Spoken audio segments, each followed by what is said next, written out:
వైపు సమాధికి సరిపోదనేసి అదే ఆయన పెద్దోడైపోతున్నాడు కదా, ఆయనకి ఏమన్నా కావాలేమో రండి సమాధికి ఇప్పిస్తాము.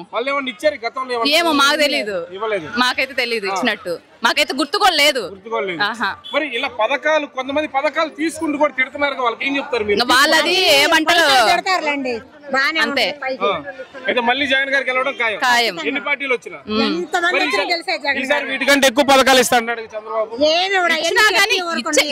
ఇచ్చేది ఏం తర్వాత సంగతి, కానీ ఇప్పుడు ఇస్తున్నాడు కదా. అప్పుడేం చేశాడు, అప్పుడేం చేశాడు మరి? అప్పుడెందుకు పెట్టలేదు, ఇప్పుడు ఎందుకు ఇస్తా అంటున్నాడు? ఇప్పుడు ఈయన మొత్తం అంతా అమ్మి అప్పులు చేసి పెడుతున్నాడు అన్నారు కదా, రేపు ఆయన వచ్చి ఏమో అప్పులు చేసి పెడదామని. ఆయన కూడా ఇదే పథకాలు ఇచ్చినప్పుడు ఆయన రేపు ఎన్ని అప్పులు చేసి ఎన్ని దేశాలు నమ్ముదామని ఆయన పెడుతున్నాడు. ఇప్పుడు మరి ఈసారి ఇంట్లో ఆడవాళ్ళు ఎంత మంది ఉంటే అంత మందికి నెలకి 1500. అదే ఇప్పుడు ఈయన ఒకరికిస్తేనే అప్పులు చేశాడు అంటున్నారు కదా.